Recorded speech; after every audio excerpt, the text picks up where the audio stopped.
हम लोग कुछ क्वेश्चन इकोलॉजी से बनाते हैं। पिछले क्लास में बनाए थे। एक ही जीव के बहुत से रूप होते हैं, तो इसे क्या बोलते हैं? बहुरूपता। बहुरूपता कहते हैं।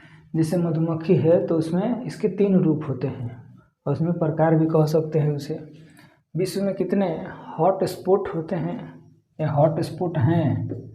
होते नहीं, 34। 25 पहले था, 9 बाद में खोजा गया है। भारत में कितने सेंचुरीज हैं? सेंचुरीज हैं 450 से अधिक सेंचुरीज हैं। भारत में कितने हॉट स्पॉट हैं? 3। कौन कौन हैं? वेस्टर्न घाट, इंडो बर्मा और हिमालय। जब जीव संरक्षण हेतु जब जीवों का संरक्षण संपूर्ण पारिस्थितिक तंत्र को संरक्षित करके किया जाता है तो उसको बोला जाता है स्व स्थानीय संरक्षण, इन सितु कंजर्वेशन। ओजोन अक्षय में सबसे महत्वपूर्ण रसायन कौन है? Chlorofluorocarbon, CFC। Bokaro steel plant का अपशिष्ट पदार्थ किस नदी में गिराया जाता है? तो दामोदर नदी।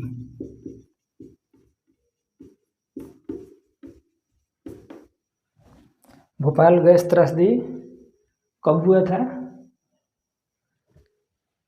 3 दिसंबर 1984।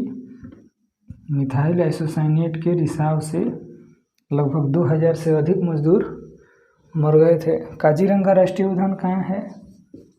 असम। श्वसन संबंधी रोग मुख्यतः किस प्रदूषण के कारण होता है? तो वायु प्रदूषण। ओजोन की मोटाई किस में मापी जाती है? डॉप्सन यूनिट, यानी कि डॉप्सन में मापी जाती है।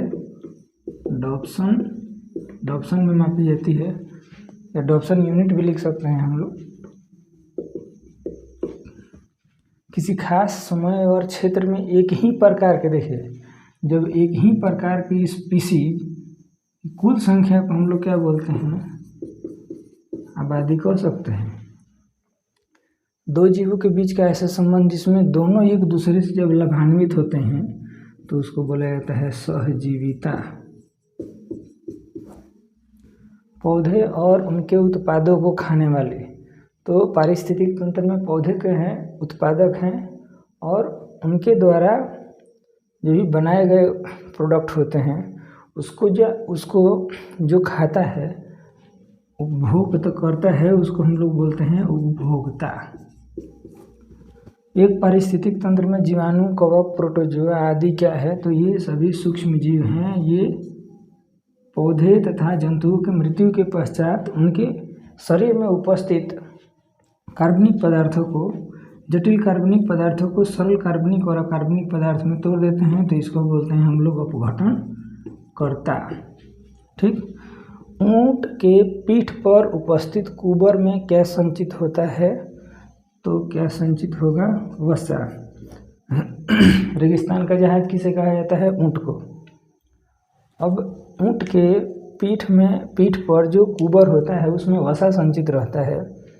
अत्यधिक दिनों तक चलते रहने के कारण या लंबे समय तक भोजन नहीं मिलने के कारण ऊंट उसी वसा से अपना, इस तरह का कुल क्वेश्चन लगभग 36 हुआ। और भी क्वेश्चन हम लोग बनाएंगे इस पोर्शन से, इकोलॉजी से। प्रयास रहेगा कि अधिक से अधिक क्वेश्चन बनाया जाए ताकि एग्ज़ाम में स्कोर अच्छा हो और कुछ नॉलेज भी मिले। और प्रैक्टिस के लिए अगर आप लोगों के पास क्वेश्चन बैंक है तो उसमें देखिएगा, क्वेश्चन बैंक का ही रहने दीजिएगा, आंसर अपने मन से दीजिएगा, तब तैयारी सही रहेगा। ठीक है।